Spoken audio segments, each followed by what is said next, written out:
ಓಂ ಶ್ರೀ ಗುರುಭ್ಯೋ ನಮಸ್ಕಾರ ವೀಕ್ಷಕರೇ, ನಾನು ನಿಮ್ಮ ಪಂಡಿತ ರಾಘವೇಂದ್ರ ಆಚಾರ್ಯ ಮಾಡುವಂಥ ನಮಸ್ಕಾರಗಳು. ಮೇ 16ನೇ ತಾರೀಕು ಜ್ಯೇಷ್ಠ ಅಮಾವಾಸ್ಯೆ ನಂತರ ಕಟಕ ರಾಶಿಯವರ ರಾಶಿಫಲ ಹೇಗಿದೆ ಅಂತಕ್ಕಂಥದ್ದು ಈ ಒಂದು ವಿಡಿಯೋಲಿ ನಾನು ತಿಳಿಸ್ಕೊಡ್ತಾ ಇದ್ದೇನೆ. ಅದಕ್ಕಿಂತ ಮುಂಚೆ ನಮ್ಮ ಚಾನಲ್ ಲೈಕ್ ಮಾಡಿ ಹಾಗೂ ಸಬ್ಸ್ಕ್ರೈಬ್ ಮಾಡ್ಕೊಳ್ಳಿ. ನಿಮಗೆ ಚಂದ್ರನ ಬಲ ಸ್ವಲ್ಪ ಕಡಿಮೆ ಇರೋದ್ರಿಂದ ಈ ಸಮಯದಲ್ಲಿ ತಮ್ಮ ಮನಸ್ಸು ಅಲೆಮಾರಿ ಅಂತ ಇರುತ್ತೆ. ಸಣ್ಣ ವಿಷಯಕ್ಕೂ ಬೇಸರ ಆಗುವಂತ ಸಾಧ್ಯತೆ ಇದೆ.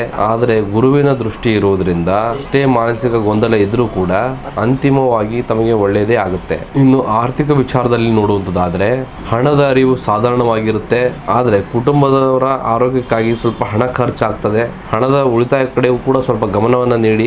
ಇನ್ನು ವೃತ್ತಿ ಮತ್ತು ಉದ್ಯೋಗದ ವಿಚಾರದಲ್ಲಿ ನೋಡುವಂಥದ್ದಾದ್ರೆ ನೀವು ರಾಜಕೀಯ ಸಮಾಜ ಸೇವೆ ಕೆಲಸ ಮಾಡ್ತಾ ಇದ್ರೆ ಜನರಿಂದ ತಮಗೆ ಒಳ್ಳೆ ಹೆಸರನ್ನ ಸಿಗುತ್ತೆ. ಇನ್ನು ಯಾರೆಲ್ಲ ಬರವಣಿಗೆ, ಸಂಗೀತ, ಅಡಿಗೆ ಸಂಬಂಧಿಸಿದ ವೃತ್ತಿಯಲ್ಲಿದ್ರೆ ಹೊಸ ಅವಕಾಶಗಳು ಸಿಗುತ್ತೆ, ಗಮನಿಸಿ. ಸಹ ಉದ್ಯೋಗಿಗಳ ಮೇಲೆ ಅತಿಯಾದ ನಂಬಿಕೆಯನ್ನ ಇಡಕ್ಕೆ ಹೋಗಬೇಡಿ.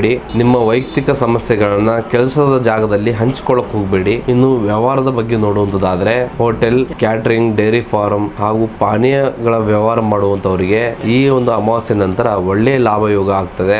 ಭೂಮಿ ಅಥವಾ ಮನೆಯನ್ನ ಖರೀದಿ ಅಥವಾ ಮಾರಾಟದ ವ್ಯವಹಾರದಲ್ಲಿರುವಂತಹ ವ್ಯಕ್ತಿಗಳಿಗೆ ಸಣ್ಣ ಪುಟ್ಟ ಅಡೆತಡೆಗಳು ಎದುರಾಗಬಹುದು. ಬಿಸ್ನೆಸ್ ಅನ್ನ ಡೆವಲಪ್ ಮಾಡೋಕೆ ದೊಡ್ಡ ಮೊತ್ತದ ಸಾಲ ಮಾಡಕ್ ಹೋಗಬೇಡಿ. ಇರೋ ಬಂಡವಾಳದಲ್ಲೇ ಪ್ಲಾನ್ ಮಾಡಿ. ಇನ್ನು ಪ್ರೀತಿ ಮತ್ತು ಕುಟುಂಬದ ವಿಚಾರದಲ್ಲಿ ನೋಡುವುದಾದ್ರೆ ಮನೆಯಲ್ಲಿ ತಾಯಿಯ ಆರೋಗ್ಯದ ಬಗ್ಗೆ ಸ್ವಲ್ಪ ಕಾಳಜಿ ಇರಲಿ. ತಾಯಿ ಜೊತೆ ವಾದ ಮಾಡ್ಲಿಕ್ಕೆ ಹೋಗಬೇಡಿ. ಅವರ ಆಶೀರ್ವಾದ ತಮಗೆ ಶ್ರೀರಕ್ಷೆ. ಸಂಗಾತಿಯೊಂದಿಗೆ ಸ್ವಲ್ಪ ಪ್ರೀತಿಯಿಂದ ಇರಿ.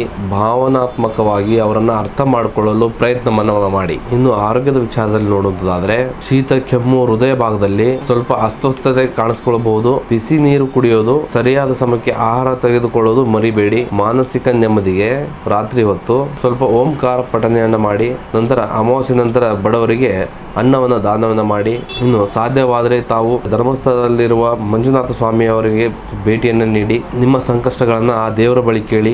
ಮಾನಸಿಕ ಶಾಂತಿಗಾಗಿ ಶಿವ ಪಾರ್ವತಿಯ ದರ್ಶನವನ್ನ ಮಾಡಿ. ನಿಮಗೇನಾದರೂ ಆರೋಗ್ಯದ ಸಮಸ್ಯೆಗಳಿದ್ರೆ ನಂಜನಗೂಡಿನಲ್ಲಿ ಇರ್ತಕ್ಕಂಥ ನಂಜುಂಡೇಶ್ವರ ಸ್ವಾಮಿಗೆ ದೇವಸ್ಥಾನಕ್ಕೆ ಭೇಟಿಯನ್ನು ನೀಡಿ. ಇನ್ನು ಕರ್ಕಾಟಕ ರಾಶಿಯವರು ಬೇರೆಯವರ ಕಷ್ಟಕ್ಕೆ ಬೇಗನೆ ಬರ್ತಾರೆ. ಈ ಅಮಾವಾಸ್ಯೆ ಸಮಯದಲ್ಲಿ ಯಾರು ಏನೇ ಅಂದ್ರೂ ಕೂಡ ಬೇಸರ ಮಾಡಕ್ ಹೋಗಬೇಡಿ. ನಿಮ್ಮ ಮೇಲೆ ನಂಬಿಕೆ ಇರಲಿ. ನಿಮ್ದು ಕೂಡ ಕರ್ಕಾಟಕ ರಾಶಿ ಆಗಿದ್ರೆ ಓಂ ಶ್ರೀ ಮಂಜುನಾಥ ಸ್ವಾಮಿ ನಮಃ ಅಂತ ಕಮೆಂಟ್ ಮಾಡಿ. ಈ ಒಂದು ವಿಡಿಯೋನ ಲೈಕ್ ಮಾಡಿ, ಶೇರ್ ಮಾಡಿ ಹಾಗೂ ಸಬ್ಸ್ಕ್ರೈಬ್ ಮಾಡ್ಕೊಳ್ಳಿ. ಮತ್ತು ನಿಮ್ಮ ಕಟಕ ರಾಶಿ ಸ್ನೇಹಿತರಿಗೂ ಈ ಒಂದು ವಿಡಿಯೋನ ಶೇರ್ ಮಾಡಿ. ಹಾಗೆ ತಮ್ಮ ಜೀವನದಲ್ಲಿ ಏನೇ ಸಮಸ್ಯೆಗಳಿದ್ರೂ ನೇರವಾಗಿ ಬಂದು ಭೇಟಿ ನೀಡಿ ಅಥವಾ ಫೋನಿನ ಮುಖಾಂತರ ಪರಿಹಾರನ ಕಂಡುಕೊಳ್ಳಿ. ಧನ್ಯವಾದಗಳು.